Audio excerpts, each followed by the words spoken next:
Welcome, everybody. So, we are going to be looking at the Introduction to Python notebook. Okay, so that's notebook two. Sorry, give me just a second. So, you'll want to go ahead and go to the course calendar and open notebook two and be ready to follow along. And so, we're going to talk about names, built in functions, and tables. And one thing, as you're getting that cranked up, I want to talk about these aliases in Python. Okay, so if you look at the initial code block in Notebook 2, which we're going to do in just a moment, you'll see the following line. It says import NumPy. Now, I understand that it looks like NumPy, and there are people who mispronounce it NumPy all the time as a joke. And this is the alias. So mathematicians are lazy and they don't want to type all 5 letters in NumPy.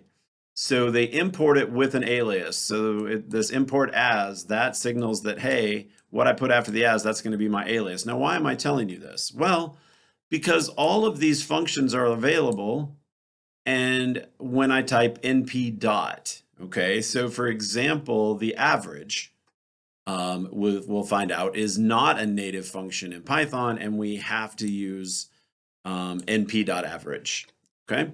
So the alias is just the name of the package that we're using, and it's imported along with the package, the alias that we're going to call it. So again, let's jump into the course calendar. Sorry. Jump in. Oops, sorry, I went into the textbook. Give me just a second. Oh boy. And I've got to go back into the course. Give it a second. Go in here to start here. Go to the course calendar. And again, going to click on Notebook 2. And I'm going to hit the pause button so you don't have to wait while it logs in. Okay, and so now we have Notebook 2 available. And let's check. The first thing we're going to do is we're going to talk about arithmetic in Python. And I want to remind you that most of this is just like you would type into your graphing calculator, with one exception. Instead of exponents, where I use, instead of this notation, we often do this in the graphing calculator, where we have a little caret there, 2 raised to the third power. And that means exponent. We do not use that. In Python, we use the double asterisk. So 2 to the third power is 2 asterisk asterisk 3. So that's the important thing to remember.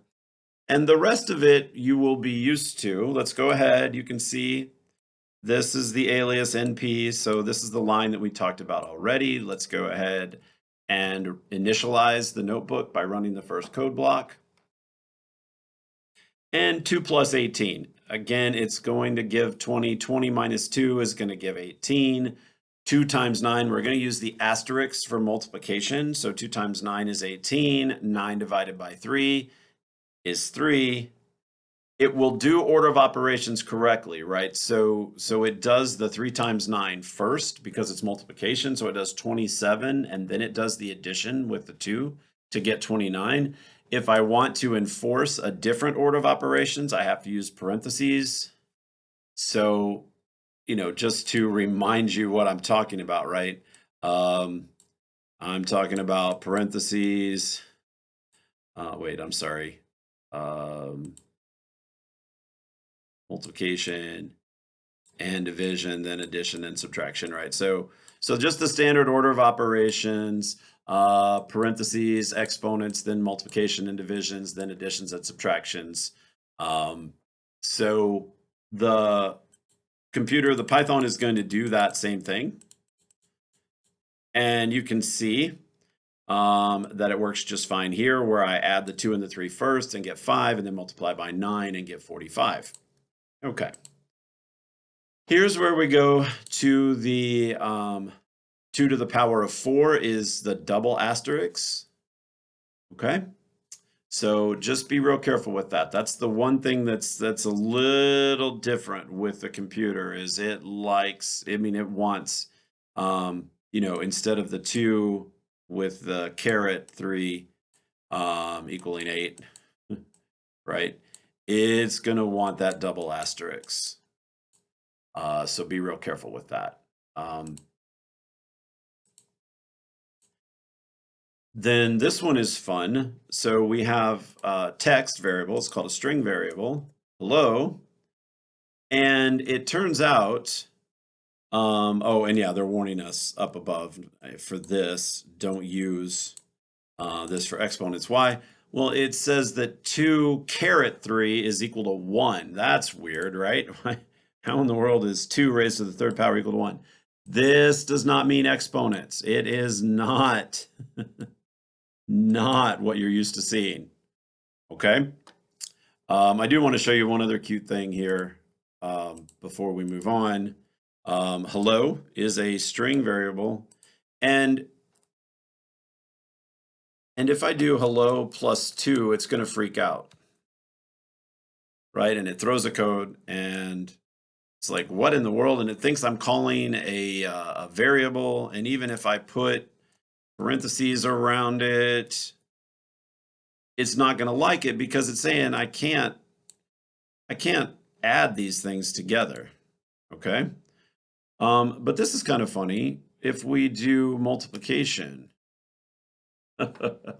so the computer does its best to do arithmetic with text.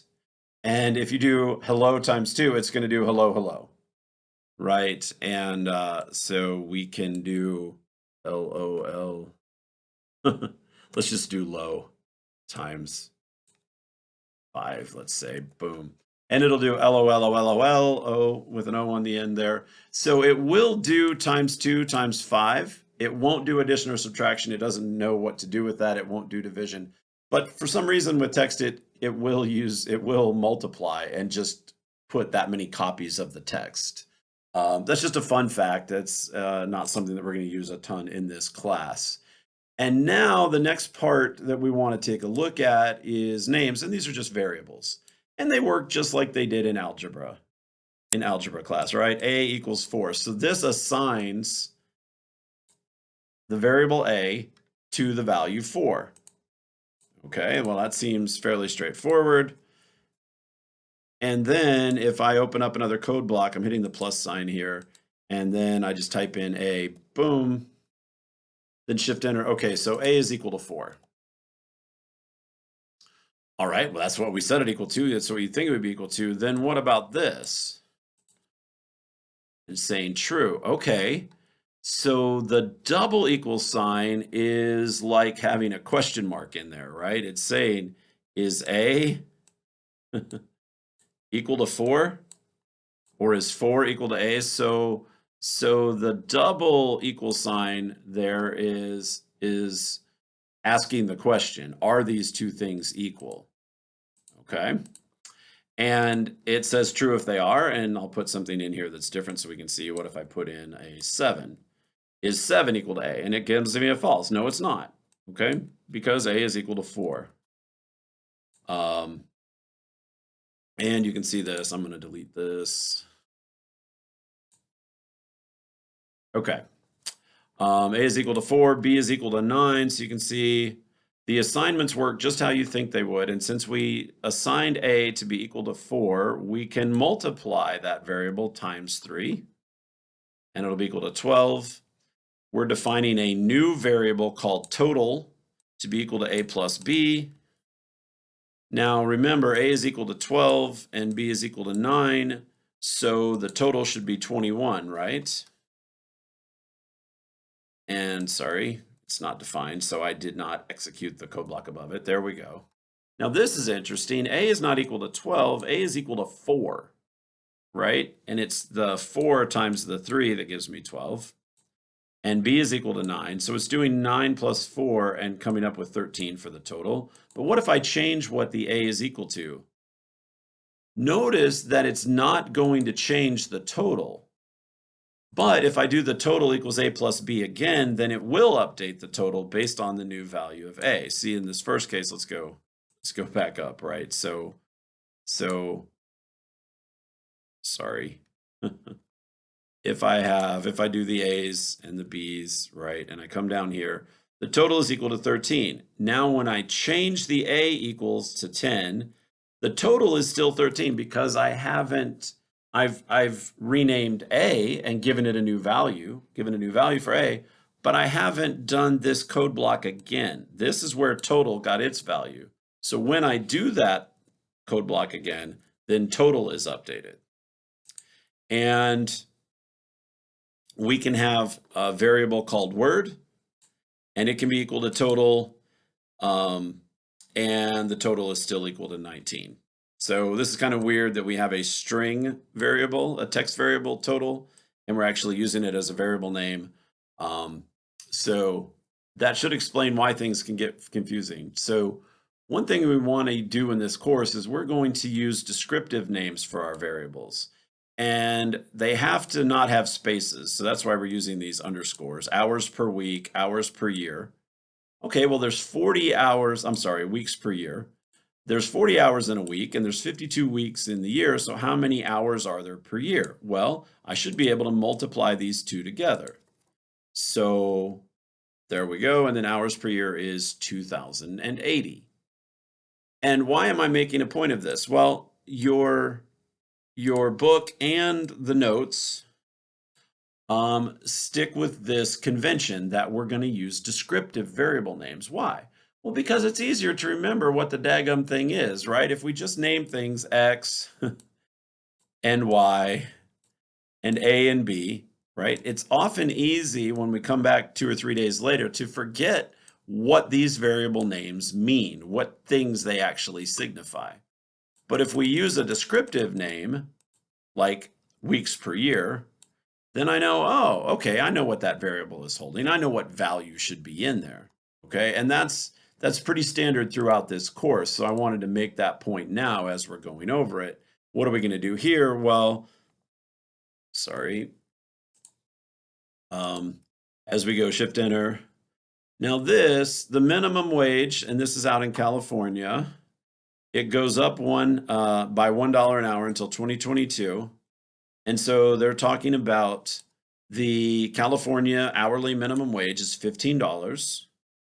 Okay, so they're saying, hey, then the wages I'll make per week, my weekly wages, will be the number of hours in the week times California hourly minimum wage. So weekly wages is 600, which is just 40 times 15. Okay, then my yearly wages are going to be my hours in a year times California minimum wage. And so here's our hours per year, right? So yearly wages is equal to 31,200. And just notice that these values actually are what you'd get if you do the multiplication of the numbers.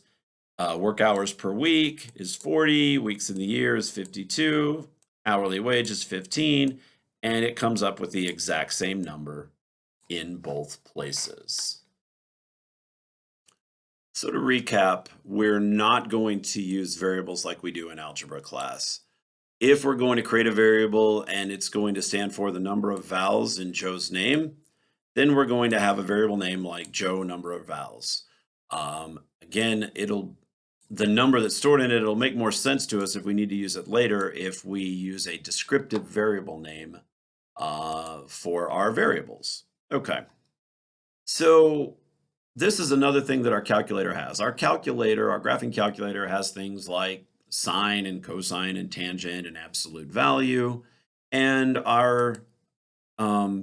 and Python will do the same thing. Max and min and absolute value are some that are in the native Python language. And then sometimes, right, we need NumPy. So this is the alias that we imported as, right? NP stands for NumPy. And average. So that's a function that we'll be able to use. So let's take a look at how that works out in the notebook 2. Okay. So maximum, notice what we're doing. We have the number 15, comma, the number whatever 27 times 2 is. I think that's 54. And the number 50. And it's going to find the maximum of those 3 numbers. Or it can find the minimum of those 3 numbers. ABS is for absolute values. So again, a -5, the absolute value of -5 is +5. the absolute value of 1 minus 3. Well, the answer to 1 minus 3 is -2, so the absolute value of the -2 is 2. And so notice here that they're doing daytime temp is 52, nighttime temp is 47, and then they're doing, hey, I want to know the difference between the night temp and the day temp. But notice that night temp is first. This is going to be a negative number, so they wrap the whole thing. See here, let me just show you. If I take this off, if I take off the absolute value, then I get a -5. But they're saying, hey, I just want to know the difference. I want to know the absolute value after subtraction. And then when I hit Shift Enter, I get a +5. The minimum of 14 and 15 will be 14. Notice that I can use round to round 123.456 will be 123. Also, we showed you how to use help. I can use help to find out what the certain thing does. And I think you're pretty clear on what round will do. So I'm going to jump on. And then now we have rounding 1, 2, 3, 3, 4, 5, 6, 7, 8.456, and it says round, comma 2. This will mean it'll round to the second decimal place. All right, so when I put a second number in, all right, it's telling me which decimal place that I'm going to round to. And so, yeah, when I do that, sorry, and hit Shift Enter, rounds to the second decimal place. Notice that it does the proper order of operations. It's going to do the division first, so that 10/11ths is the 0.90909, and then it's adding 3 to it. Okay, so it's not going to do 3 plus 10, 13 divided by 11, right? It's going to do the correct order of operations. 1/3 is exactly what you would think it should turn out to be. 0.333. Round in digits equals 1. You don't need to worry about this in digits. You can just throw in the number that you want. It's going to round to 1 decimal place. Okay. So those are some functions that we can use, and we'll talk a little bit more about those as we go. So now we're going to talk about a table, and we talked last time about some of these methods, but I just want to highlight .select, .sort, .where, and .show. Why? Because we use them all the time. In this course, we're going to be using .select, .sort, .where, .show every single time we open a notebook. Not every single time, but pretty close. Okay, also predicates with the .where method, I'll give a little more explanation here inside the lecture notebook. So let's jump over. Okay, so first thing I want you to notice is every time we've got to import some data, we use table.read_table. Okay, this is the name of the file in this notebook is cones.csv. That's an Excel file, and CSV is comma separated. And it's just a real clean way to preserve the data inside an Excel spreadsheet. Okay, so we're going to import that.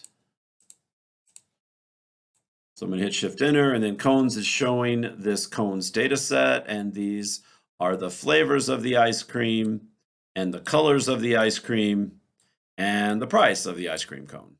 Okay, now cones show 3. So instead of showing the whole table, right, if I want to show part of a table, I can use .show. And this is often really good because it will only show 3 rows of the table, and I can see what kind of data I have.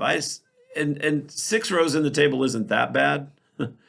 But, you know, if there are 100 rows, 100 rows in the table, then this is a real time saver, just showing a piece of it. Show 5, show 3. I can see what kind of data I have in here, but I don't, have all kinds of scroll down things going on trying to show the whole table. Okay, so that's a real good one to know. And let me zip down another one. So show 3. Oh, so show empty parentheses. Now, be really careful with this one. This is cool. because when I do dot show and I leave the parentheses empty, that's the same as show all, show everything, which is fine if I only have 6 rows. But if I have 6 million rows, right? I probably don't want to do this, right? It's going to crash the cloud computer. We're just not going to have enough computer power to show all 2 million rows. So be real careful and make sure that you actually do want to show everything when you use the show empty parentheses. Okay, dot select. What does dot select do? Well, it's going to select the columns that we named. So we named inside quotes, we put flavor. So the only column that it's importing is the flavor column, and you can see that right here. Okay, so dot select chooses columns to bring in. This dot select said price and flavor, so now we've got both price and flavor. Notice that it goes in the order that I typed them in. So the original order was flavor, color, price. But when I ask it to show me price, flavor, it will show price first. I mean, I can, if I want to, I can put flavor first. Right, which is the one right below it. So let me go back. So this is price flavor, this is select flavor price. And again, whichever you put first in your dot select method, that's the first column it'll put. And same thing with price up here, price was first. Okay. Now, cones drop color. Well, if we go back up to the original table here, let me type in, I just want to show cones. Boom. Okay, so that's the original table. And instead of saying select the flavor column and the price column, I can just drop the color column, which is what we're doing here. And you'll see that it does the same thing as dot select flavor price. It just drops the thing. So drop works almost identical to select, except that it drops the columns I name instead of choosing them. Okay, so here's the table again. Cones without price. So notice that we're creating a new table name. This is a new variable name. And what's it going to be? It's going to be cones drop price. Okay, and let me just show you that if we take this out, it does it, but I can't see it. So the whole reason for typing the cones without price is it's because, hey, I want it to print out. I want to print out what it puts in there. Oh, and so cones without price is a new table right here. And it is, in fact, the cones data set, but without the price. Okay. Now, where flavor is equal to chocolate. Okay, so what's it going to do? It's going to go up into the table. And I'm sorry, this will do to show what we're talking about, right? It's going to go into every row that has chocolate in the flavor column. Okay, it's going to look for this text here. Okay, sorry. Let's hit Shift Enter. Dot sort. Okay, dot sort based on price is going to start at the smallest price, and the prices are steadily going to get bigger. Now, sometimes I don't want to sort in that order. Sometimes I'd like to sort where the greatest is first. Like if I'm looking for the top 10 best movies, I might want to sort. And here's the trick, we use descending equals true. This reverses the sort. So instead of sorting alphabetically A, B, C, it would instead sort CBA if it was text. For numbers, instead of 1, 2, 3, it'll sort descending equals true, 3, 2, 1, okay? And you can see the result here for descending equals true. And again, if you want to have help on a function, you can type in help, and there it is, table.sort. So the method is sort, but it needs this just so it knows what you're looking for. And I'm not going to go through that a lot right now. Cones, cones dot sort based on flavor. So it's going to go to the flavor column, and notice that this is text. So B is first for bubblegum, and then C for chocolate, and then S for strawberry. So yes, it did sort into alphabetical order. When I have a descending equals true, it goes in the reverse order. So now it's going to sort in the reverse order, right? Where strawberry is first, and then chocolate, and then bubblegum. So that's because of the descending equals true.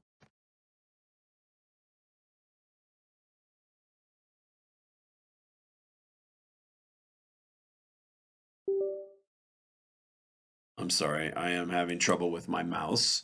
A more interesting table. So now we're going to the skyscrapers table.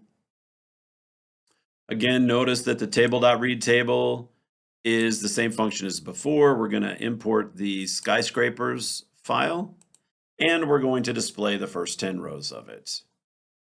Okay, and we're going to sort based on height with descending equals true. Why? Because this is going to show us the 5 tallest, right? Show 5 is going to show us the 5 tallest skyscrapers in the data set, which are the One World Trade Center, the Willis Tower, and so forth. Okay, dot where? Where in the city column we can find the name Los Angeles. Okay, so it defaults to showing 10 rows. So when it says this one row is omitted, that means that there is one more building in this data set when we sorted based on the city name of Los Angeles. We can drop all the, we can drop the city column after we've found all of the Los Angeles skyscrapers. And there it is. It's the same exact thing as you see above, but without one column. If I want to look for a specific building, like the Empire State Building, right, I can do dot where the name is equal to the Empire State Building. Sorry, my mouse is still acting up. There we go. Now, this is going to look at New York City skyscrapers, right? So we have dot where in the city column, right? We're going to look for New York City. And then when we're done, we're going to sort based on completed, and then we're going to show 3. Okay, so what I'm going to do is I'm going to break this up a little bit to help you see what's going on. Why? I'm going to throw a comment in here. So I just do the, here we go. Here is a table where it just does the dot where in the city column, we find the text New York City. Okay, and you'll notice that there are 63 rows omitted. So there must be 73 skyscrapers that meet the criteria in New York City. Okay, and now I'm going to put the hashtag in here. This comments everything after the hashtag. So I'm going to take the hashtag out here. Why? Well, it's going to show what dot sort completed does to this table.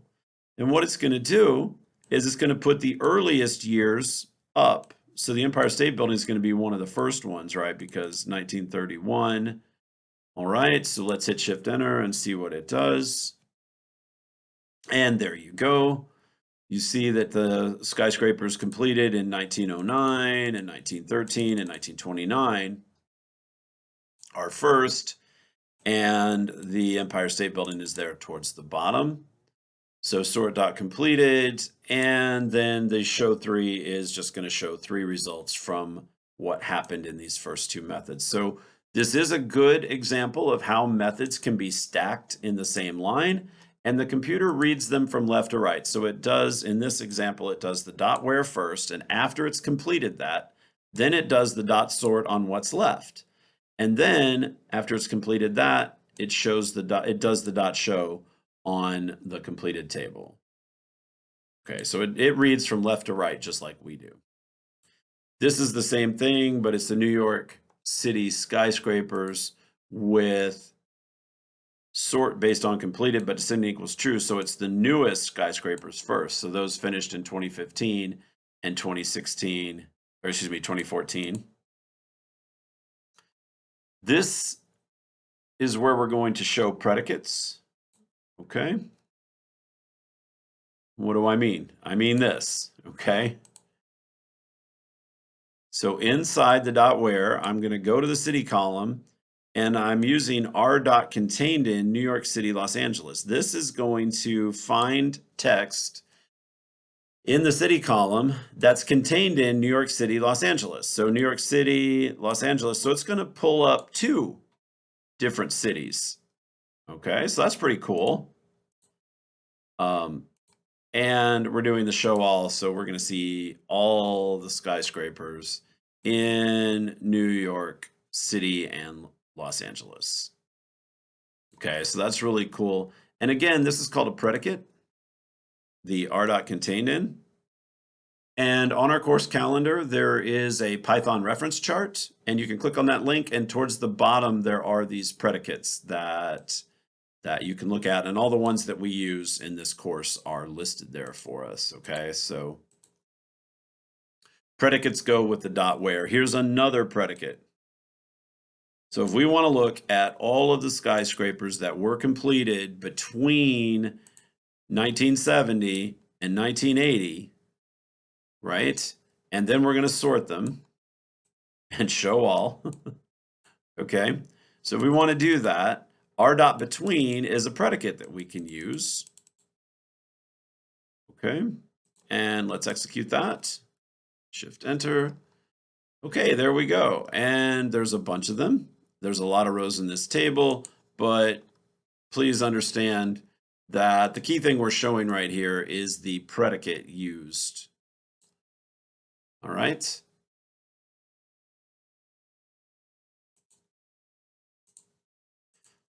So shift enter, that works. And now what are we doing here? Okay, so these are the taller buildings, right? So we're searching in the height column right here. And we're only going to take rows that have values in the height column that are above 300. Okay, that seems to make sense. Let's do it. And you can see that that is in fact what happened. Every single number here, 302, 303, 305, 306. So we're only getting numbers that are above 300 because we were able to use that predicate in the where function, in the where method, okay? And then notice that this does not pick up any New York City, right? This r dot contained in, there's no word city, so it's only picking up the Los Angeles skyscrapers in here. So that is a downside of using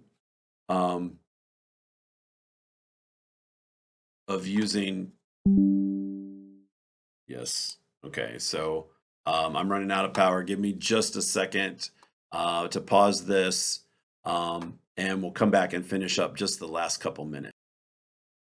Okay, so we have an interesting case here. Notice that there's no city after New York, and the predicate we're using here is r dot contained in. Well, the New York City skyscrapers are not going to be contained in here because there's no word city. Okay, so you'll notice that, yeah, it's picking up all the Los Angeles skyscrapers, but because we're using r dot contained in and we don't have a city here, it's not picking up the New York skyscrapers. Okay, so when I click on when I do shift enter, right? Sorry, I went up. There we go. I just get the Los Angeles skyscrapers. Okay, so be careful with these predicates. They're really useful, but they do mean what they say. If it's not contained in, and New York City is not contained in the words New York. So it is not picking up any New York skyscrapers.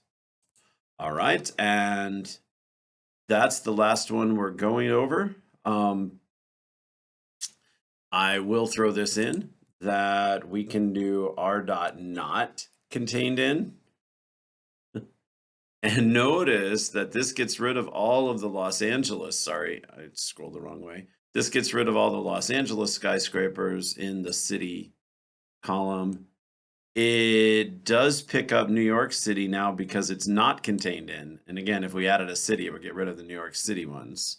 Um, so just want to show this little one. We don't use it a lot, but it's used a couple of times. I can put a not underscore after the R dot in all of the predicates, and I can negate it. Okay, so that can be a useful tool. And I hope you guys have a great day.